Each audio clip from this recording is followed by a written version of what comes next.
Yeah, I mean, scaling a business requires a mentality where you're comfortable not doing any of the actual operations yourself. Yep. And so if you're the type that gets really disappointed when somebody doesn't do something as good as you or the way you wanted it to be done, like, you got to fix that mentality first. I'm not going to change the amount of hours I work. That's fine. But what we're going to do is make sure that your output is significantly higher on the stuff you're actually doing. Like, you're not plunging toilets. You're talking about buying other businesses. You know, I do not want to participate in the conversation of like, oh, well, it's only their first month, or it's only the first 3 months. They just need more time. Yep. If they're not adding value day one, especially if it's like the higher level roles, 100%. already start like looking for other people. You know, finding the right person is oftentimes not happening because you get fatigue in the recruiting process, and then you just hire a body, which is the worst. But, you know, and I see that with, you know, sometimes our front desk role, you know, very high turnover, and all of a sudden now we're so short staffed that like somebody walks in tomorrow and you just like, you're hired, you know, and you completely lose like your process. They say, I can't hold my people accountable, meaning like, they don't show up on time, they don't do what I say, all these things. I'm not holding them accountable because I can't find people. So they think it's the people are the problem, and the problem is you don't have a pipeline. You don't need to know all those things. Leverage stuff. Leverage people in your business that know things. So I would say if you're feeling that way now, it's not like you're gonna get there. Like, that can actually happen today by you just making the decision to slow down and evaluate, like, what do you want your life to look like?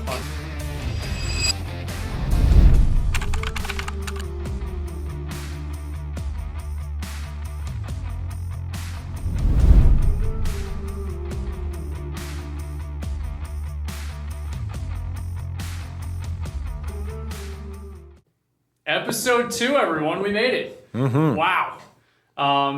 So this podcast, if you're a business owner here in New Jersey and you're doing great numbers, your business is growing faster than ever, but you are the whole business, you know, this podcast is made for you.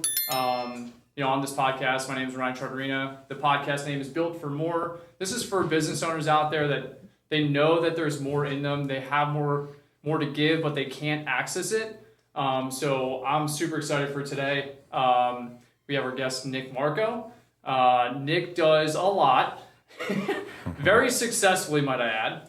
So Nick owns Marco Region Enterprises, which is a portfolio company of multiple multi-unit franchises, including Hand and Stone, Drybar, Sweat 440. Nick is a savage, and I'm super excited to have you on today and tell your story.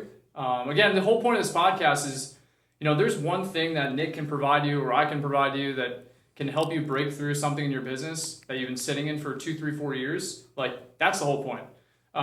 So, Nick. Thank you. Thanks, Rye. Appreciate being here. This is exciting. Super fun. Congrats on the podcast. I love it. It's important. We got to spread, especially to like the local entrepreneurs. 100%. You know, we're here right in Red Bank, New Jersey. Come out, you know, record your own episodes, 100%. Spread the word. We gotta support each other. Totally. And that's the other thing too, you know, there's not too much around here locally, but before we get into all that, I mean, we're going to talk a lot. Yeah, we could just jump right in. I want Nick, if you want to just kind of introduce yourself, talk a little bit about, you know, your business, kind of how you got to today, and, you know, what you spend your day-to-day doing. Yeah. I know I just threw a bunch of loaded questions at you. Sure. Go off and share kind of your businesses and all that. Mm-hmm. Yeah, it's wild to think of like a portfolio company. But it really is. So, you know, I have entrepreneurship in my blood. That was all started by my father. You know, I always love to just share how at 49 years old, my dad is the founder of Hand and Stone Massage and Facial Spa. 49 is when he started the company. Awesome. Yeah, and it's now been over 20 years. And it's a, you know, very large international franchise and really the leader in its space, which is the spa industry. And, you know, I was going to become a doctor. Wasn't sure. I'm glad I listened to my body, which was like having a lot of doubt, because especially that journey opened the door to becoming an owner in the Hand and Stone franchise myself. And I always felt like I had, you know, this passion for business. But to be honest, the like doing well in school, you kind of pulls you into that, oh, I'm going to be a doctor or a lawyer path. And it was really hard to like step outside of that and like not feel like almost like like that was like not it was like embarrassing to do that, which is such a weird thing to say now because I feel like, business owners are the badass people. That's who I want to be.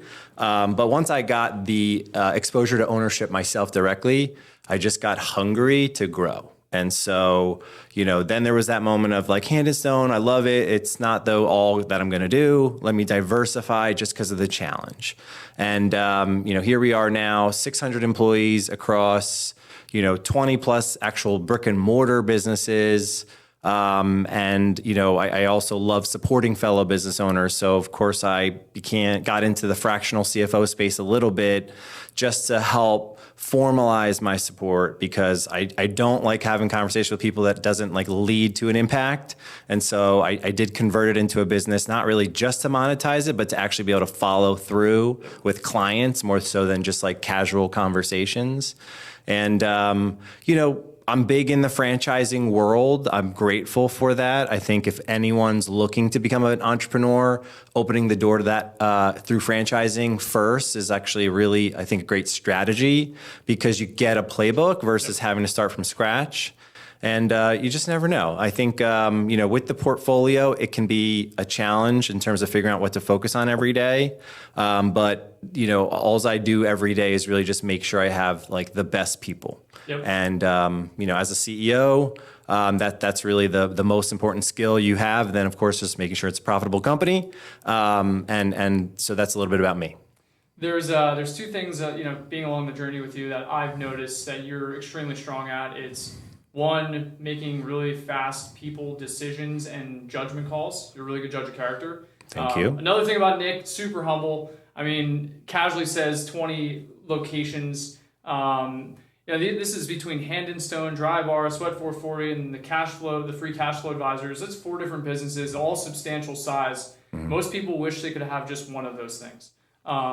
So walk through for the viewers, like what's going through your head when you're like, I don't know, rewind maybe 5 years or so and kind of talk through like what was going through your head that like, did you ever think that you would be here today? I think that's something that a lot of people are like, I can't even make my one business work. How does he have 4 at that scale? Yeah. I think talk a little bit through that. That would be awesome. Yeah. I mean, it's funny, like even just talking to a financial advisor and he's looking at the stocks that I've put in a self-directed account, which is like very difficult to actually do well because all you need is one stock to like completely just tank. And then like any of the returns are good. So like you really should just put your stocks in a managed fund because if you're like me, you don't really have the time to take a look at it. Yep. But the best person to invest in is yourself. Yep. And so that's really what I feel like is I can't lose mentality. And so, when you find a playbook that works, you just kind of keep iterating on that. And, it then just makes what you're growing bigger, which, at this stage in my life, only 36 years old, I feel like I'm doing it the right way where, people sadly don't have either the confidence, which I think is more about the confidence, not the means, yep, to just do this until later in life. And it's hard, obviously, especially after you have kids, to like kind of get re-energized, because then you're a little less, confident to be risk, to have risk, which is why I always mentioned, earlier I said that my dad was 49 when he started the company, literally put the company on our home equity line, which I had no idea at the time, just to make it work. So, I think that I just got more and more confident in my skill set, and I just continue to surround myself with the person that I need to teach me something where I feel uncomfortable, and I ask a lot of questions when I'm not sure what to do. And I think that's also why now is a great time in life to take risk earlier, because we're so lucky to have so much information so easily accessible. I mean, I will listen to a podcast interview of someone in my space, and in an hour, a good CEO will give you a lot of information, which has never been the case, 20 plus years ago. Yeah. What separates, and so going back to like, you have this scale of things where someone's like, I'm watching this podcast, and I'm just trying to make this one work. Yeah. Like, what's the difference? What is the difference between you at that size, what are you focused on? And what should this business owner, if they want that, what should they be focusing on so that they can get to that point where you're at right now? Yeah, I mean, scaling a business requires a mentality where you're comfortable not doing any of the actual operations yourself. Yep. And so if you're the type that gets really disappointed when somebody doesn't do something as good as you or the way you wanted it to be done, like you got to fix that mentality first, because then you really can't grow. Yeah. You know, it's like, to be truthful about, you know, some of the best restaurants locally, you walk in, the owner's always there. But we also know wonderful restaurants in the country that, you know, the owner's nowhere to be found because it's part of this huge, amazing network.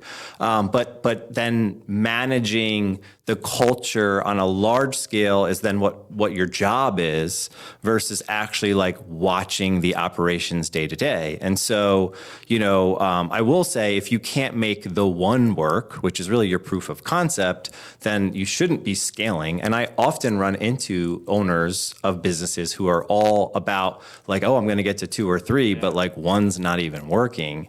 And so, you know, you really want to let data drive decisions. And so when the data shows you're doing something well, then you can scale. And then it's just a matter of, you know, some people can scale slowly versus fast. And that just comes down to your ability to let go of like certain decision making, which has, you know, certainly been something that I've continued to try to get better at, because you will bottleneck your growth, or you'll actually like negatively impact the way your business is run if you have to be the one that's like kind of filtered through every decision you make.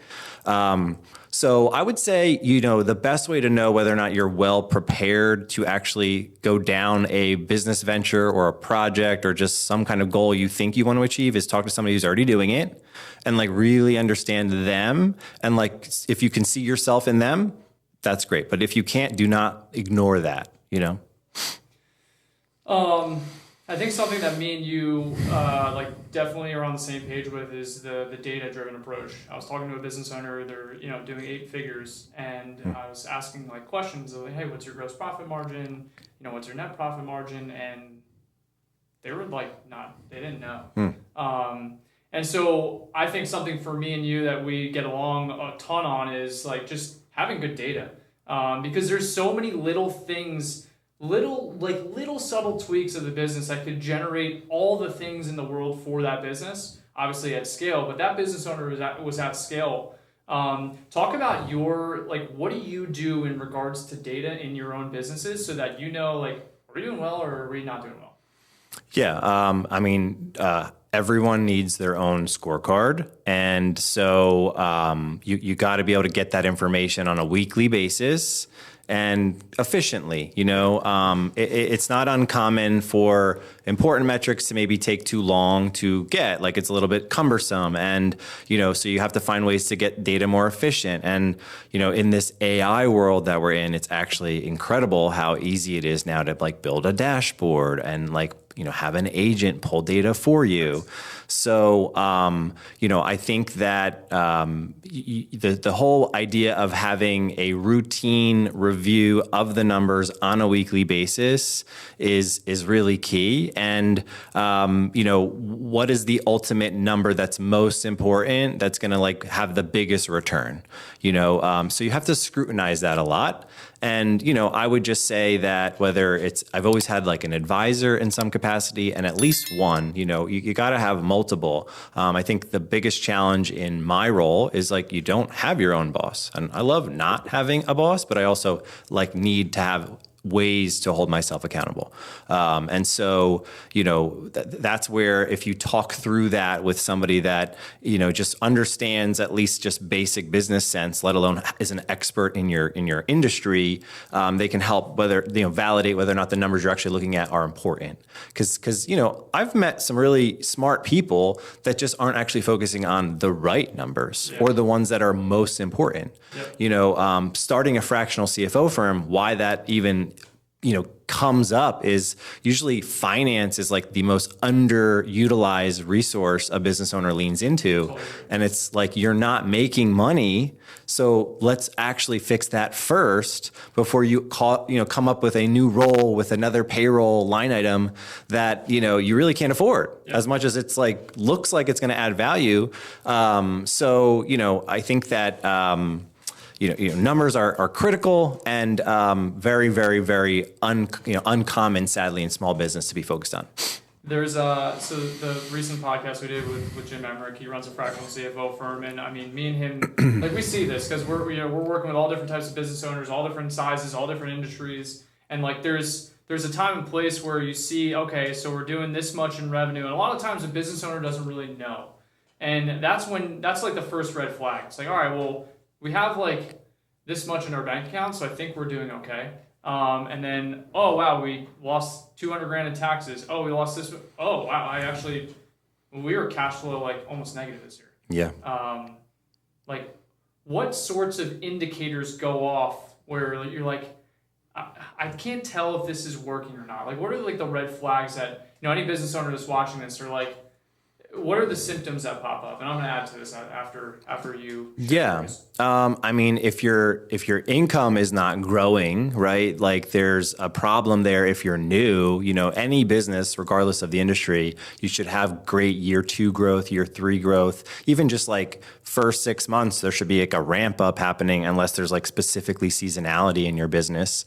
So usually people are in tune of like the sales. It's just the expenses they don't have. So, one of the most important metrics in business is just your gross profit. Yeah. People don't know what that metric is. Yep. Even when you explain it to them. Yep. It's a very hard thing for people to conceptualize. Yep. And, I just have accepted that, talking to so many people about it. They don't realize gross profit is not the same as profit. So like, what are you actually making on whatever you're selling before you pay the overhead, which could be your rent if it's like a brick and mortar, or the salary of your manager, which are like your fixed costs. So, I have actually been the deal killer for somebody's like dream, company, by just kind of making them aware that they're getting into an industry that's not very profitable. Yeah. And like, it's just like, whether it's, I've talked to women that want to open a boutique, and it's like, do you realize how like the gross profit of just selling retail can be extremely low? Yeah. And, if you're looking at a space that's very high rent, it's sad. Like, it's why a lot of boutiques go out of business is the owner just doesn't know. Yeah. Doesn't mean you can't make it work, but you really want to go into that actually even before you open your business. Create a business plan. This is and like, I think something that everyone that I'm going to interview on this, like, as I'm downloading their common traits, they all ask a crap ton of questions to the right people. Mm-hmm. Like, you do that, Jim does that, Luke does that. Like, all these people that are ultra successful at a young age, they just soak it all in. I'm gonna watch every podcast. I'm gonna talk to every business owner. I'm gonna talk to everybody I possibly can. Because here's the fun part about this: if you just talk to 5 people, mm-hmm. you're gonna figure out I don't know this I didn't know this finance thing. I'm gonna talk to 5 finance experts, and I'm gonna learn it. And then if you want to take it to the next level, I'm just gonna hire that person, because ultimately, if your vision is big enough, you can't be the person doing it. So I think a big one that a lot of people don't talk through is that, like, knowing beforehand, all right, how much is rent? How much does it cost for me to pay someone to do a massage? Like, people don't know that until they draw it all out. And you're like, wow, I'm going to be break even for 3 years if I do it that way? Yeah. Okay, so then what has to be true so you're not break even? And like, this is where the mindset piece comes in. And this is on the podcast with Jim. We talked a lot about mindset. You already alluded to it. What are some of the things that, like, a business owner like that who's starting out, let's say $500,000, $1 million in revenue, what are some of the things that they need to be focused on so that they can elevate their mindset, they can get around the right people, and ultimately be able to scale their company without them? Yeah, I would just have a layer of routine accountability for yourself. And that could just be a meeting with an advisor or, even with your own team, but like you're telling them, hold me accountable that this meeting's going to happen. And these are the metrics that I'm working on. One of the activities that I just talked about with my team recently was, we're going to do a time study. So we're going to actually outline how much time we're spending every single day on all the things that we're doing. And I'm going to do the same thing. And I'm going to share like what I'm doing with my time so because I think you should know what your boss is spending their time on, and they shouldn't be, embarrassed or secretive about that. Yeah. So, I think that is a great thing to do early stage is understand what are you spending your time on as the business owner, especially if you're looking to scale, because if it's constantly working in the business versus like on the business, then you're going to have to change that ideally before you scale. Otherwise, this is why a lot of people that grow burn out. I think that one of the things that I would love to just inspire people to do that get into business is, the grind doesn't have to be like this. You hit rock bottom and then you have a wake up call. Preach. Yeah. Everyone listen to this, please. Because I talk to so many people who are literally at rock bottom, crying. I want to sell my business. Like, it doesn't have to be like that. It just doesn't. Part of me is like, I hear all these like sob stories of this and I'm like, what? Like, you don't have to be proud of that. Like that means you didn't think about your business ahead of time, and that you had to get to rock bottom to switch. And like, yeah, it's good for social media and stuff, but like, I never understood that. It doesn't have to be that way. No, it really never has to be that way, because it really just is a performance of your time management. It just is.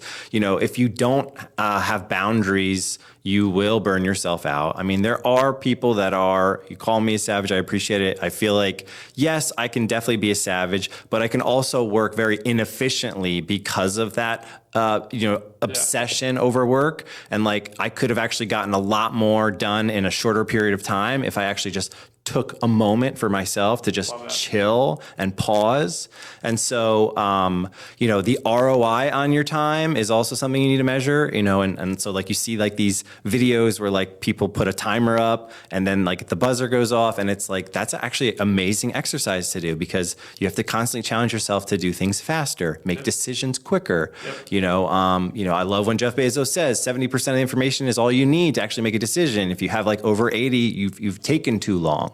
You got to be able to trust yourself a little bit. And I love having all the pieces of information before I make a decision, but at some point you got to let it go. You just do. Making mistakes or the wrong or the not the best decision, but still a good decision is just like cost of doing business.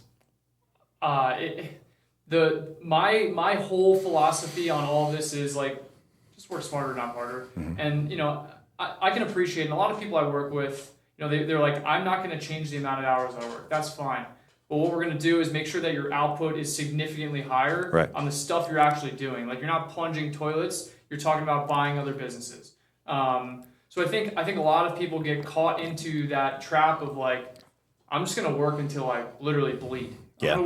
I'll sleep when I die. Like, I hate that. Which is like, and I fed into that actually at some point, because like, it depends who you hang out with. You know what I mean? Totally agree. And like, I am the complete opposite of that. And I fell into the same thing too, like being proud of all that. And it's like, for what? Yeah. Like, actually, what's funny is that if you say, and I do this with all people I talk to, it's like, if you can only work, and sometimes people are like, oh, that's ridiculous.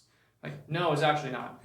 If you can only work 10 hours in your business, and you're growing, and you would be growing faster than you already are, what would have to be true? And some people are so far from that it like blows their mind. They're not ready for that yet. And so kind of we'll have to work our way up to that. But for someone like you, like I think the recognition of how valuable your time is and the things that you can play around with in the business, that like you don't need to be anywhere, but like thinking of those things. Yeah. So what are your thoughts on the work hard or work smart, not hard? I mean, honestly, like you and I joke, like if I had only one business, how much of a freaking savage I could be on that one. Yep. And I think about that sometimes because like I would probably have less stress because of like the portfolio, the challenges, it's like whack-a-mole some days. Yep. But what's incredible is it's really just adding more people, and there's more complexities because I have to manage different types of businesses. But, you know, it's just me being like really effective in those meetings to focus on the things that are most important. And I have this like addiction to that challenge is like, how can I get a meeting to be as effective as possible at the highest level and trust that the meetings that are happening at lower levels where I'm not involved are also still effective. And so, you know, I'm a big transparent person. You know, like if I'm feeling frustrated, like I want to actually tell my team, I'm feeling frustrated right now. And I just want you to know that, you know, a core value that I love to promote, real talk, communicate transparently, like just give me all the feels. Like if you're mad about something, I actually want to feel the anger a little bit. And I want you to be comfortable to give me that, because that anger then makes me realize like, okay, it's more important than maybe I would have, you know, grasped if you just said it kind of very like, you know, stoically or whatnot. So like, you know, I'm trying to create a culture that's very comfortable being very open with each other. And I think that also allows for me to like make shit happen faster because we don't tiptoe around what needs to be said. And business is stressful. Like if there's not bad days where there's tension, I don't know what business you're running, because there's constantly unexpected issues like that you just can never predict ever, you know? I think the cool thing that, you know, the highest performers like yourself focus on is that don't like BS it.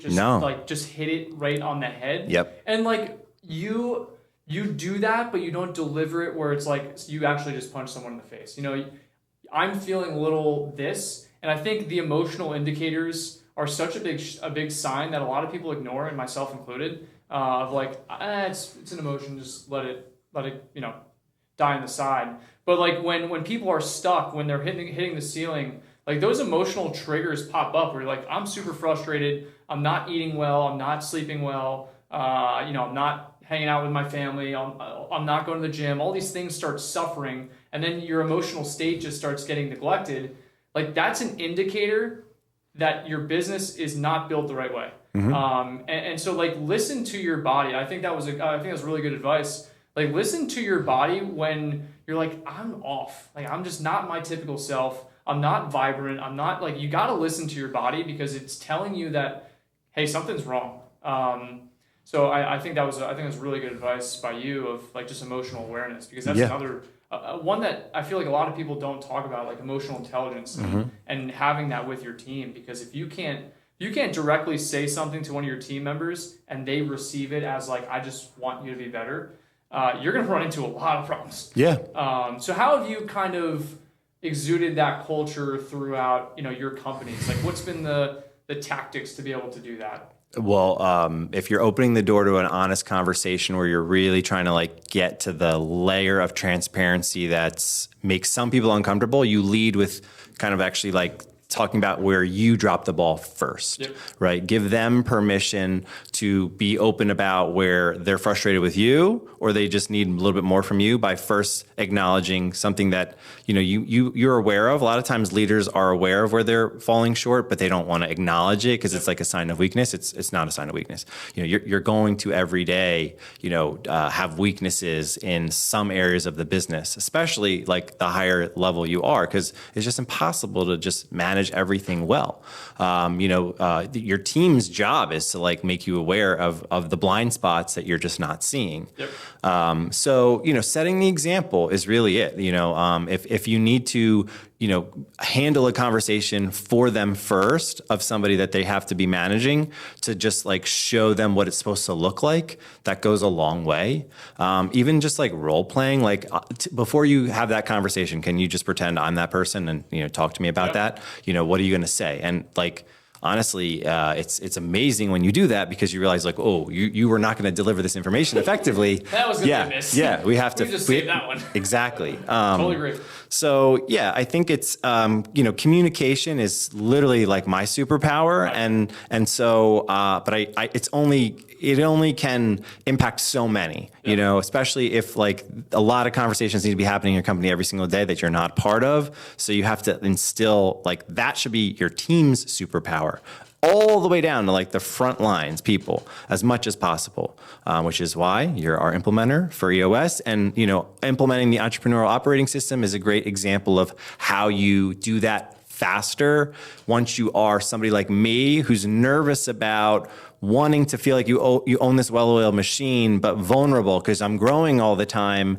But like, I got to make sure the company continues to thrive. And that's only in the leaders, and the leaders may not actually have the full skill set they need right now to operate really well. So I got to give them education, and I can't always be the educator. Yeah. As much as I love to be the educator, if you're going to grow and educate, it's really hard to do both. This is something that as I've done this for like 3.5, 4 years now, that I underrated myself of like, I see a lot of business owners out and about, like, networking, podcasts, advisory relationships, coaches, like they're doing all the right things. But they're still not growing the way they want to. And something that I recognize is that like, the EOS relationship and the leadership team being involved in it, just the fact that they're involved from the ground up, they're getting that level of coaching and mentoring and just general business mindset that they never would have got because you're only one person. Yeah. And you can only do so much at one period of time. You just can't get them to the level they need to in a faster manner. So I think for the people that are watching this, I think we met maybe like 1.5, 2 years ago at this point. I don't even know. Is it? It's almost a year and a half. Yeah. Yeah, It's year like, and a half. yeah. Talk through like prior to us meeting, like what were some of the things that you were feeling? Because I think these are like, people are going to watch this and they're going to be like, I'm feeling the exact same way. Yeah. What were some of the things that you were feeling prior to, meeting together and then deciding to go forward with EOS? Like what were those things that you were experiencing, the symptoms, the feelings? Yeah. What were those things? I felt like I was solving too many problems on my own. Like I was really like the person that you would come to kind of solve the problem, and like also too early stage, meaning like they weren't even necessarily thinking about it and then coming to me. It was kind of like as soon as it became a certain level of complexity, which was really not too complex, Yep. then Nick was getting involved. And, I recognized that that's not very fun anymore, right? Like solving all the problems is at some point gets old because, that's actually not a great testament of your abilities to be a leader of a large organization. Is if you solve every single problem. Decision fatigue is such a thing, and it really was becoming a thing for me.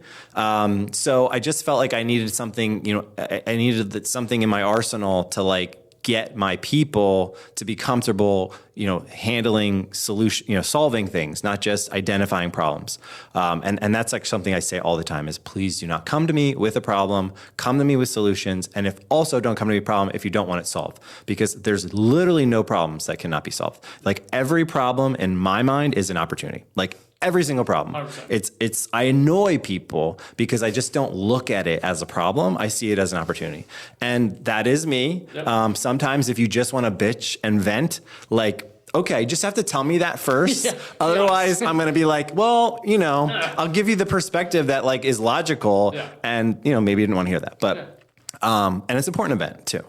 But, I think that was the biggest thing. And then, wasn't always great with managing my time. Like it's still such a struggle, but like I struggle with giving so much of my time to helping other people outside of my business that, that even made it more vulnerable to not have like top talent in my company, because I like being out and about in the field and like promoting entrepreneurship and all this stuff and networking.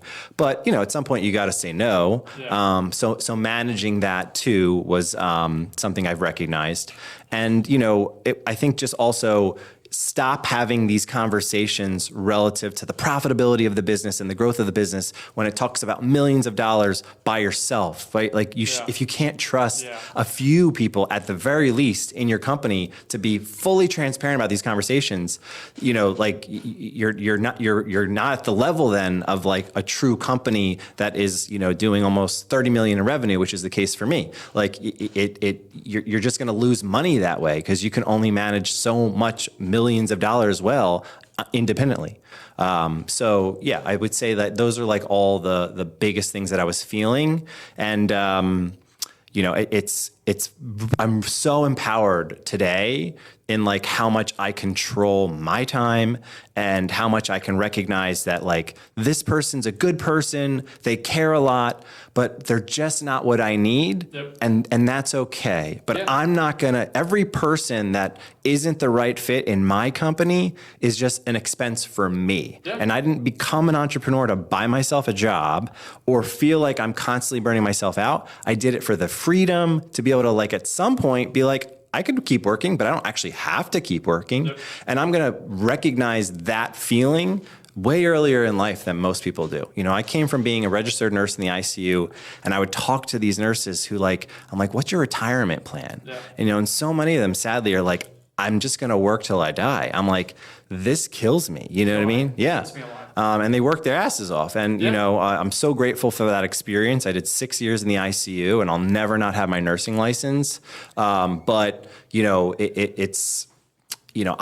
I wanted to impact, the business world on a large scale. And, but being an employee in this case, it was the largest employer in all of New Jersey.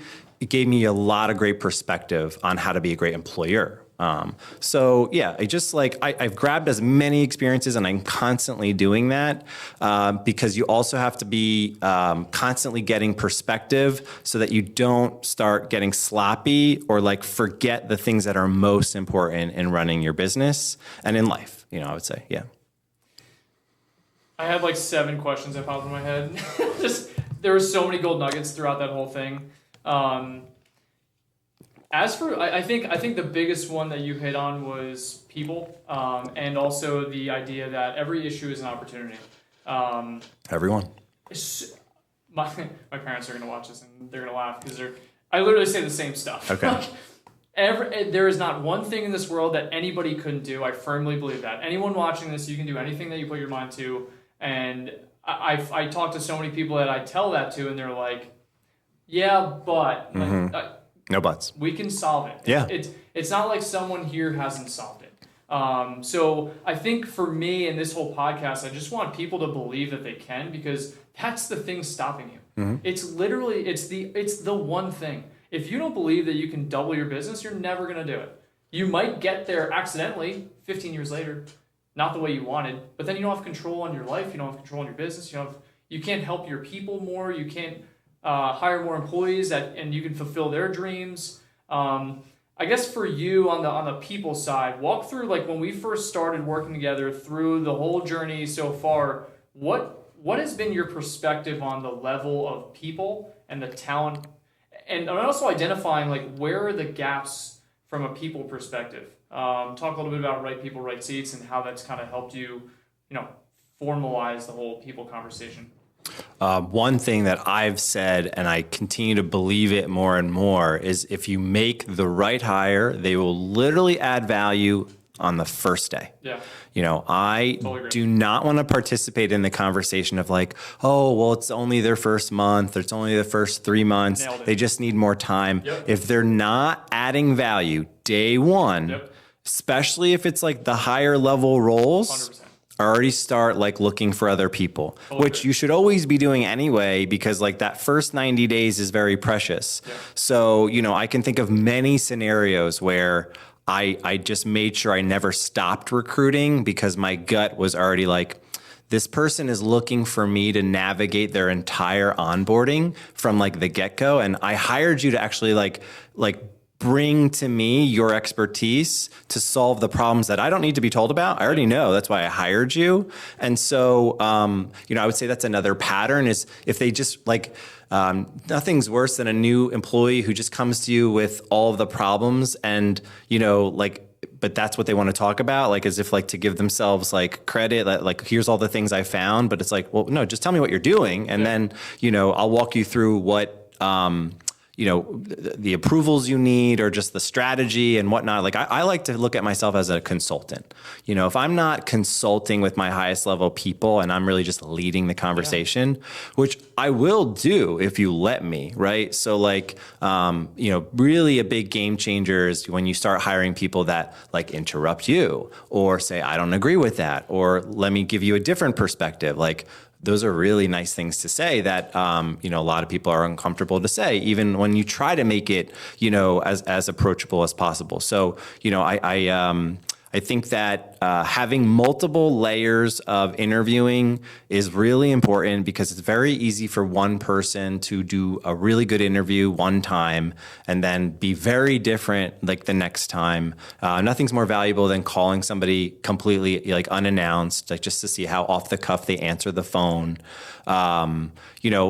Being really picky means like paying attention to how on time they were for the interview, how they communicated before, after, during the interview. I find myself sometimes in my, prior professional years is almost like answering the questions for them because I get really passionate about things. And, at the end of the day, now here's how I start interviews. I know you would appreciate this. And today's actually the first day I actually put it into practice. So, I'm very busy. There are probably certain roles in my company now that I actually shouldn't even be a part of the interview process, but I can't help it. Certain people, certain roles are just so important, right? So now I start an interview saying, I have a hard stop, in an hour, it may not take the full hour. I am going to interrupt you during the interview. So I just want to apologize now because I want to make sure like all the questions that I have get answered. Yep. And, so that alone, like, if I can't determine whether or not somebody's the right fit within an hour, which sometimes I feel like I would used to do, is like I'd almost give them another 15 to 30 minutes after the hour, like kind of like hoping to find that nugget. It's like when you're like waiting for them like at the voice, like to turn the chair, like they're waiting for the high note. It's like if the high note's not there within an hour, like just end the interview, 100%. I'll even credit my team sometimes when like I'll debate like somebody and they're like, well, we're debating. Like if we're debating right now, like let's just go with our gut. Like let's not make the hire. So yeah, I feel like, with people that struggle, which would definitely be me with like managing their time is like, respect who you are, respect, how much time you only have in a day and do little things like that, I think go a long way. I've never had somebody do that before in an interview. I felt like it was gonna, I was interested to see how it landed. And this person I tried it on today, she handled it wonderfully. You got to interrupt people to like be selfish. Like I'm the interviewee. Like I'm the interviewer. Like I need to know what I need to know. Yeah. And you're kind of going to have to navigate towards my environment here. That's the whole point. And it's actually a great way to kind of see how if they don't handle it well, they may not be culturally a good fit. Yeah. 100%. And so my wife's going to laugh at this, but I tell the story of like prior to me and my wife meeting, she wrote down a bunch of things on a piece of paper of what she was looking for in a husband, and okay, which is awesome. Yeah. And I didn't know that till like years later, but she said she did that, and then we had our first date, and that was it. I was like, wow. Wow, you checked them off. But what was really cool about that is now relate that to anybody you hire or anything you want in your life at all. Mm-hmm. Write down what you want out of that, and then do the interviews. Like, I can't tell you how many times people are like, I just had a session the other day. Hey, we can't drive accountability on our people. We can't hold the line on them because what happens if they leave? It's like, well, do you have other people that you can? Well, it's really hard to find people. And this is something that I've never heard come out of your mouth. Enlighten the viewers of why do you never have that problem? Yeah. Suddenly, like there's less people in the world or something. I hate talking about, how hard it is to find great people.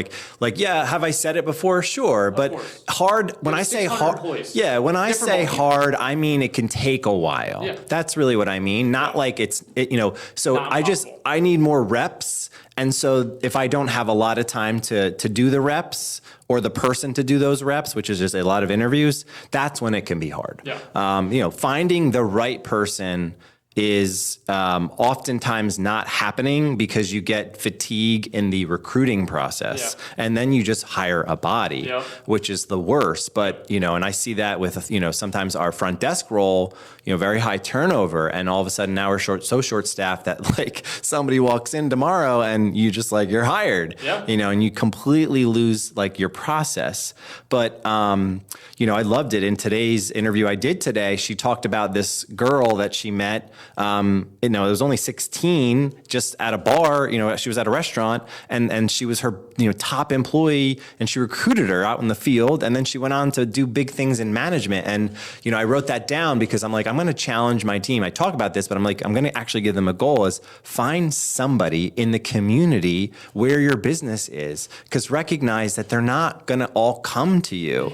If you see someone in their profession like shining with like their personality, they'll probably be wonderful at sales. Go up to them, introduce yourself, and like you might have somebody that's now this rock star for you. So, I always just ask, the simplest question is, well, how much time are you spending finding people? We literally did this the other day. It's like, I use it all the time. How many interviews did you go on the past quarter? 3. Well, there you go. There's your problem. So what would you say that business owners should do when they say, listen, I'm having a hard time finding people? Because see, here's what happens. They say, I can't hold my people accountable, meaning like they don't show up on time, they don't do what I say, all these things. I'm not holding them accountable because I can't find people. So they think it's the people are the problem, when the problem is you don't have a pipeline. Right. What can you tell business owners to do so that you have a pipeline of people that you're constantly recruiting, hiring, interviewing, etc.? You never get comfortable with your team. And like, I have this culture that like, I'll joke with my team, guys, if you see me at a coffee shop interviewing somebody and like, I don't know, you maybe get a feel that it's like for your role, like I might be interviewing somebody for literally the role you're in because I'm constantly networking.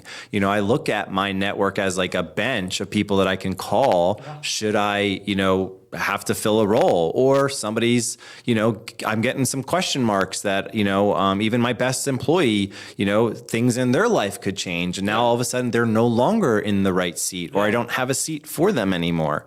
I find that there's always like, it's not uncommon to find a local business owner that has somebody that's working for them that's getting paid very well, and then their life changes, and then they still get this great salary, but now they get to work from home more.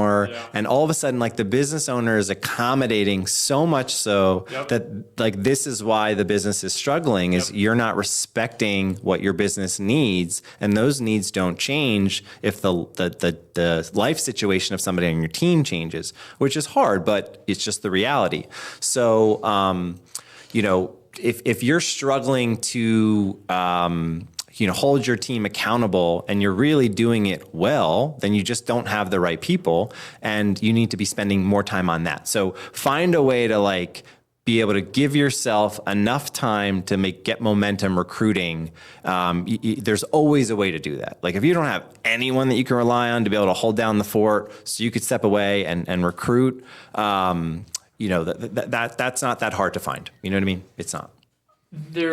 And the cost, I think the big one here is the cost of, grabbing that person who's like the body, or like, you're growing so much, you're so busy, and you're like, I just need someone in this role.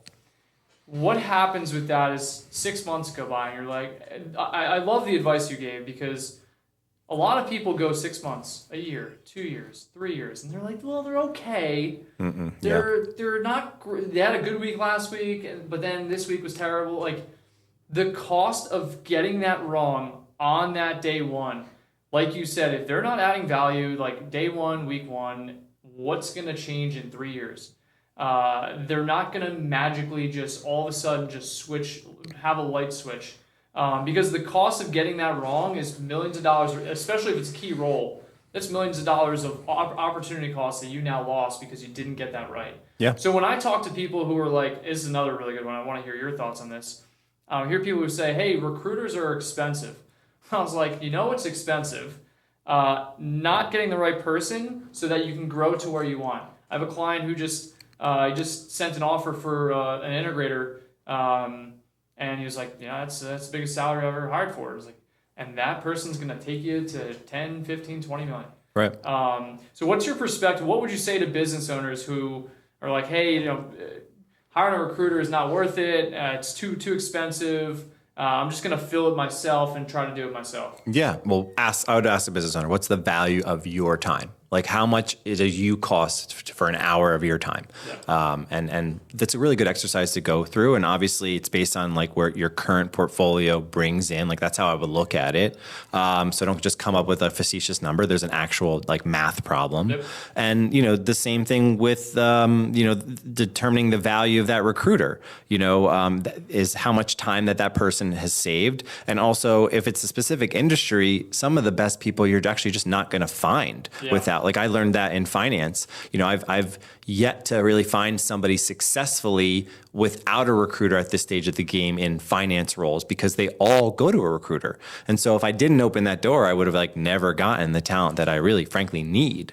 So it could be industry dependent, but there's a lot of different companies out there, just like, in general, we have so many resources out there. There's a company for everything. And so 100%. Just go look for one just to see, because, if you really are doing, which, frankly, it's all about a job post and then reaching out to resumes on Indeed or whatever the platform is, you may not get the level of person you want, or it's really difficult. So recruiter is the next thing, yep. But you have to set yourself a deadline, right? Come up with a goal of, I'm going to fill this role within this much time.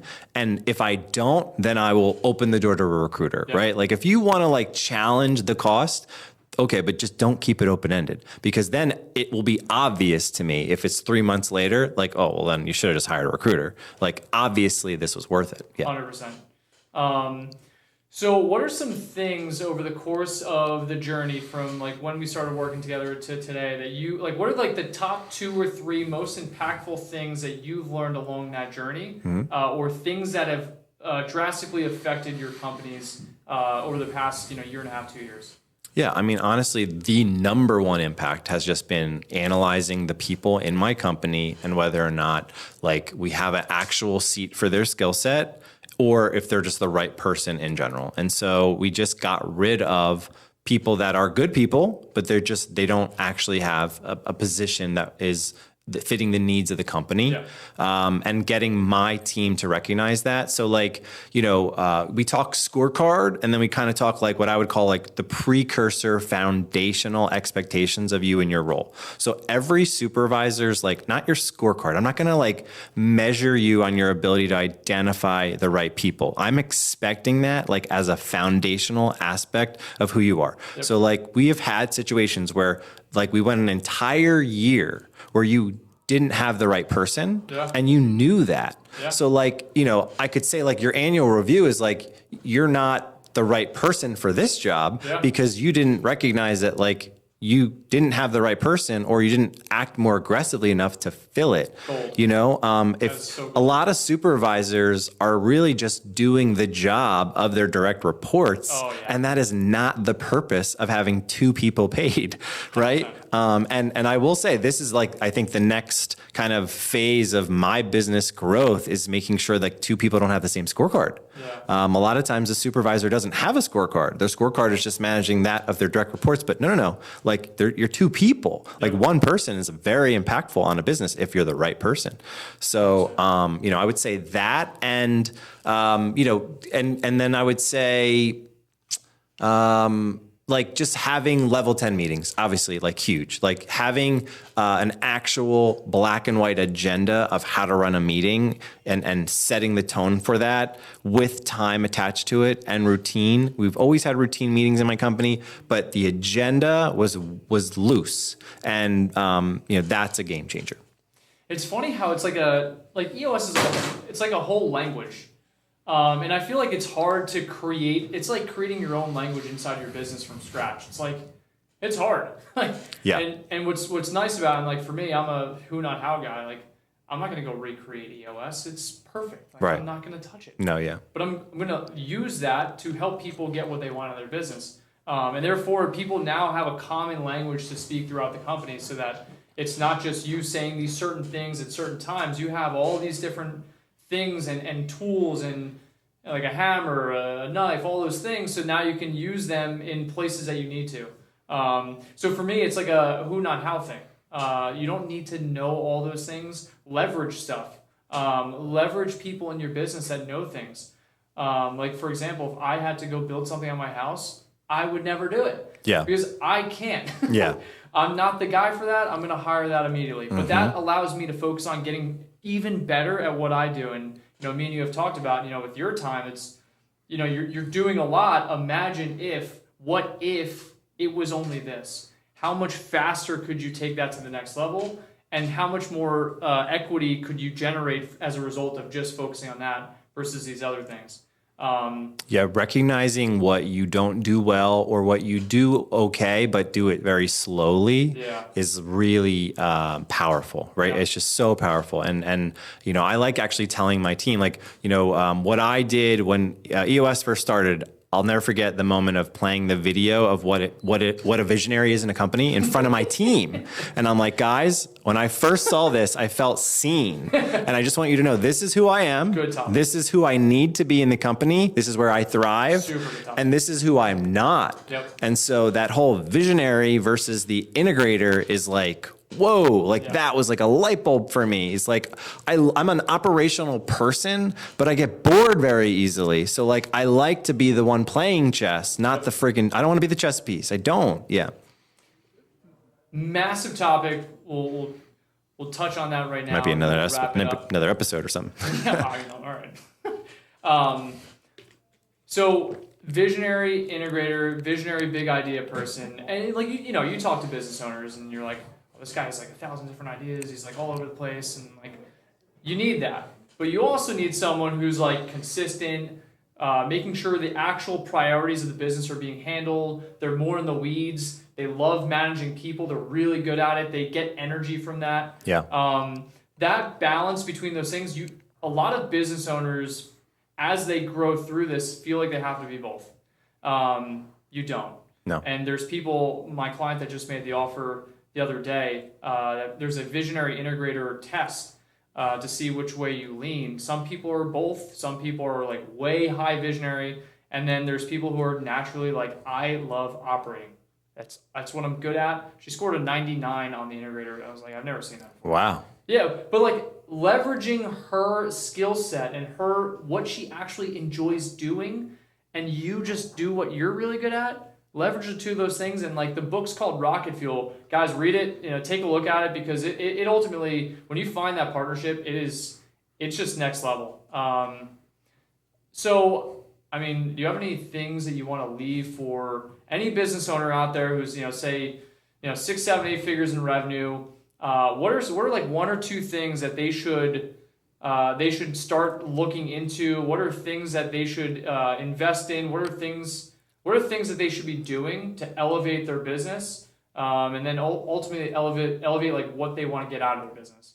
Yeah. I think trying to think 3, 5, 10 years down the line now is, if you haven't gone through that exercise seriously and really talked about the specifics of that, it can really be eye-opening. Yeah. I think, that exercise has made me realize I think I need to actually start thinking about this stuff now versus, kind of just having a thought, even just being 36, the past, early, 23, 24 around is when this kind of all began. It's been over 10 years. And I can look back, and some of those, I feel like I blacked out because I was working so hard. Yeah. And, and that doesn't feel great. I want to be able to enjoy the journey, and, I've enjoyed it, but definitely have had times where I wasn't present for it because I was moving so fast. Yep. And, so I would say if you're feeling that way now, it's not like you're going to get there. Like that can actually happen today by you just making the decision to slow down and evaluate, like, what do you want your life to look like? 100%. So that's really big. I would love to inspire people to do that now. I'm telling you, it's worth it. And yeah, I think just kind of, going beyond what we were just talking about is figuring out what you want to, for the most part, be your role in the company and staying in that lane and putting it back on the people on your team. If they try to put more of a responsibility on you and say, no, I need you to own this, I will help you through it. And if you feel uncomfortable, making a decision, you can say that because I need to know that. But like, I'm not actually owning this. Just because I'm the owner doesn't mean I actually own everything. I want everyone to realize, like, you have ownership in your decisions.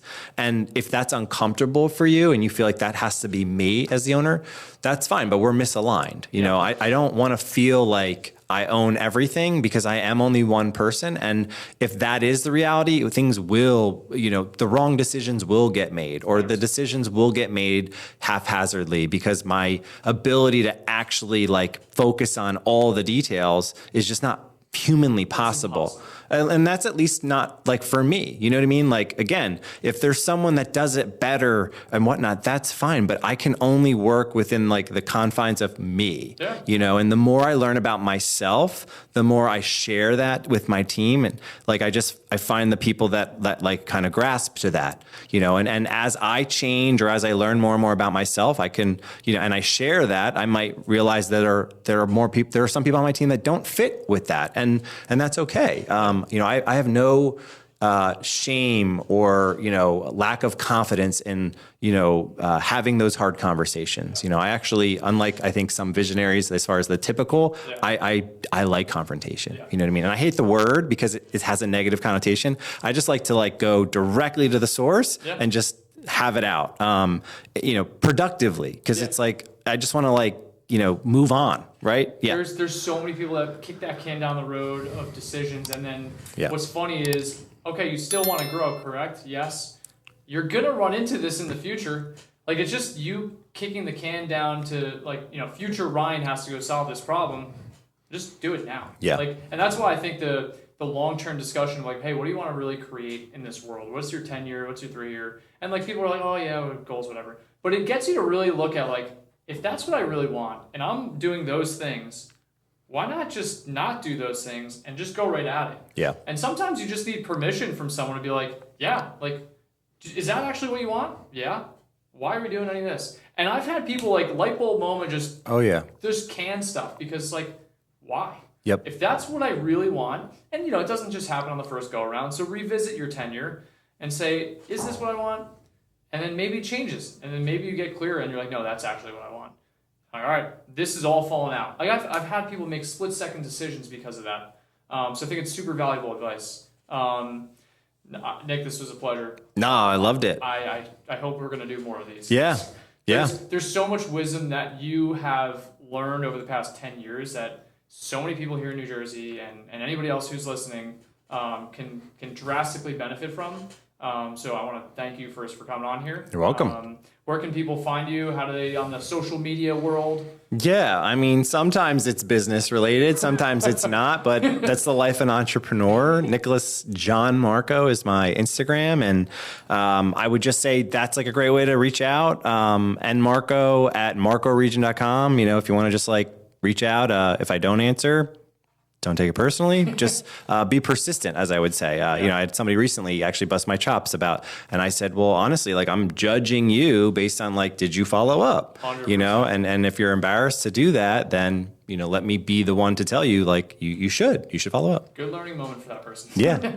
But for real, being persistent is how you get to what you want. So don't give up. Don't ever back down, and keep your thoughts and beliefs. You can do anything in this world. So thanks again for coming on. You got it, my man. Hopefully we can do more of these. Let's do it. All right. Thank you. Nice.